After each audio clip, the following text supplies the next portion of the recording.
Hello, lovely viewers. Glad coming your way this week on Football Planet on Africanews. Now let's take a look at today's headlines. The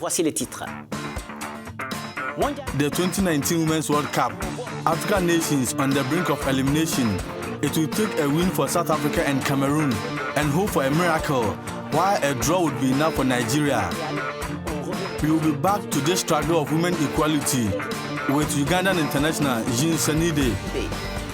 African Cup of Nations. The time is right for the final preparations for the various teams who are playing warm-up games towards the tournament. This weekend was marked by friendly matches with many surprises that may herald a suspenseful tournament. And then the big ambition of Eric Choupo-Moting for the upcoming Nations Cup, defending the title as champions despite the status of outsiders, is the stated objective of the captain of the indomitable Lions, whose interview will be coming up very soon.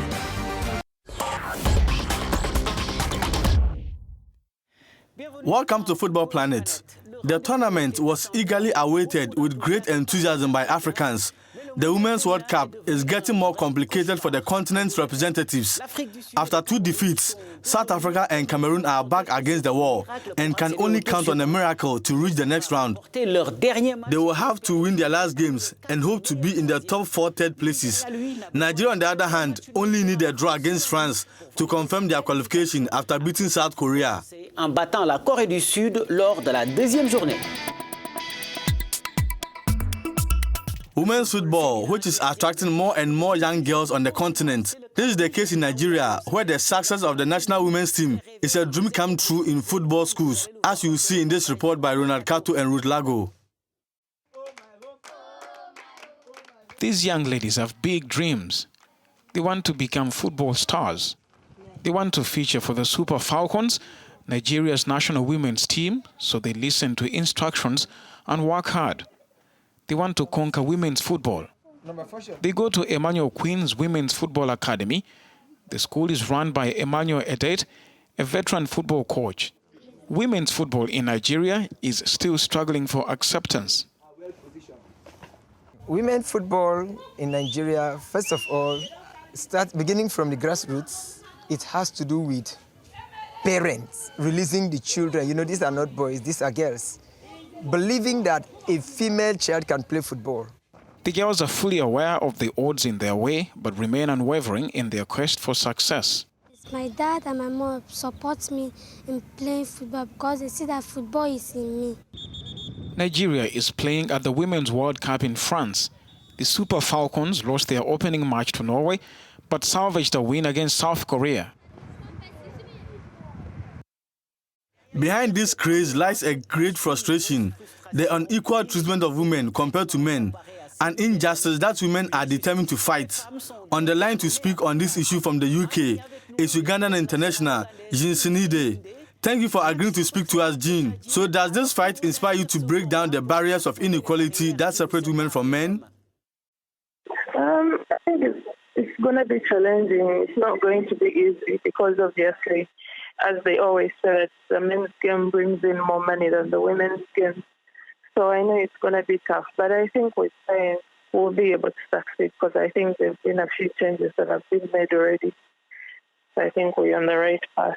I think we just need to keep pushing and keep using our voices as players, as coaches, as people who are in the game to make sure that, it happens. We can see that this issue of equality is a concern for stakeholders in Europe and America. Why can't we feel the same enthusiasm in Africa? I think in Africa they do, but the problem is people in Africa, I think, in my view, they are scared to speak up. That's what I think.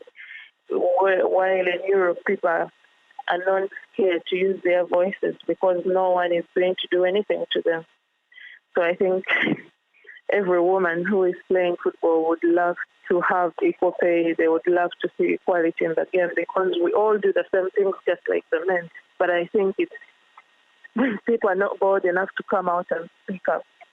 I think that's where the issue is coming. Do you think we will be able to change the women's game on the continent if attitudes don't change? I think they need to believe more in the game. So I think in Africa, we just need to keep pushing, I think, and learn. Like, I think players have a big role to play. If you look at players who are starting to make a big influence, like Assistant, I think they can try to speak up, and I think it will inspire other girls to come out as well. And I think it's going to start with us as players, and then it will go on to other people. One last question. Isn't the fight doomed for failure if women remain underrepresented in decision-making, for example? Yeah, I strongly agree with that. Because if there are no women helping to make decisions, we are not going to get anywhere. So we just need to make sure that women, first of all, who are passionate about the game, get to be in the decision-making rooms, because sometimes it's one thing having a female there, but also having a female who is going to actually fight for women's rights. That is important. Thank you very much, Jean. Thank you. I spoke to Sseninde, Ugandan international who plays football for Queen's Park Rangers in England. I hope that one day we will succeed in changing attitudes in this respect. Good luck anyway. Now to the African Cup of Nations, which starts on Friday. Teams are preparing for the tournament with some friendly matches. There were a lot of them over the weekend, and above all, a lot of surprises, as you can see on the screen.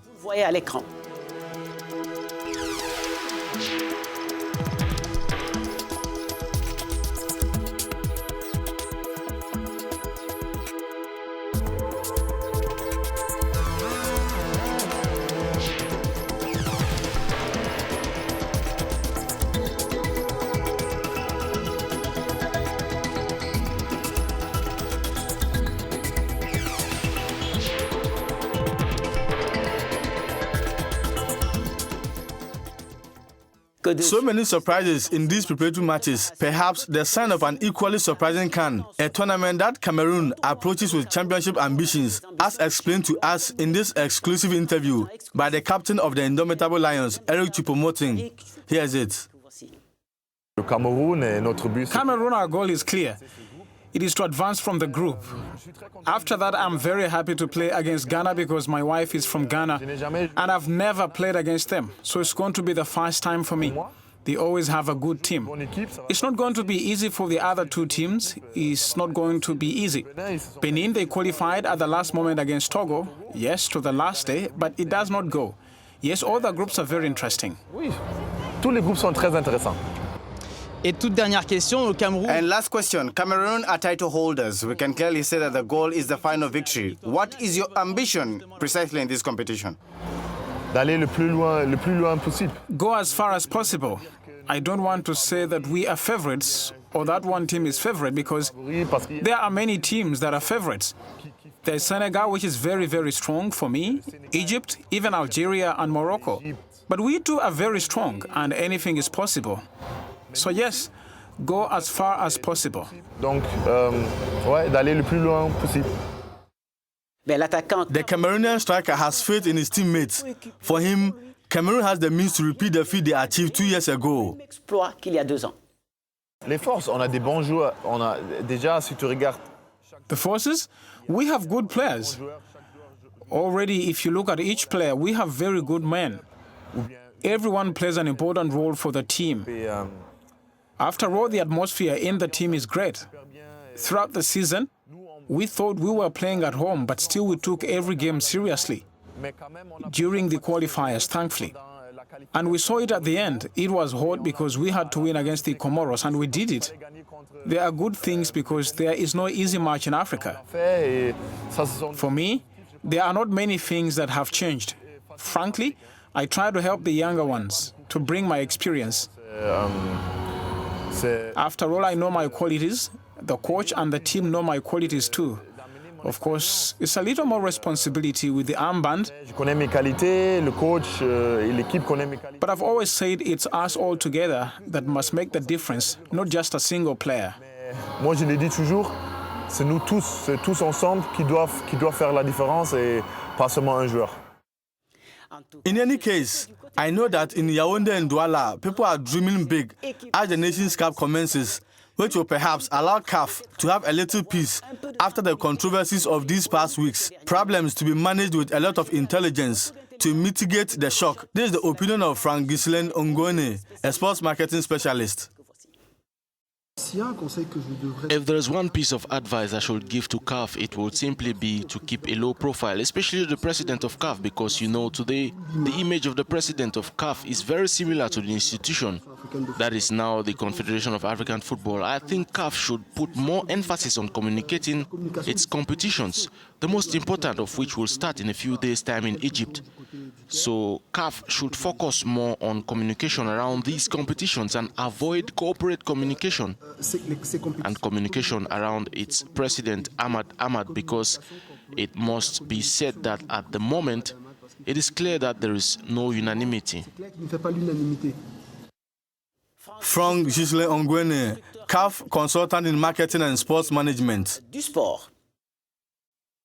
And before leaving, Ukraine were crowned world champions in the Under-20 World Cup after beating South Korea 3-1 in the final, the first Ukrainian victory in this competition. They defeated Italy 1-0, Ecuador, to complete this remarkable feat. This brings us to the end of the show. I will see you next week for another edition of Football Planet. You can get the latest information on our website, Africanews.com. Have an excellent week. Goodbye.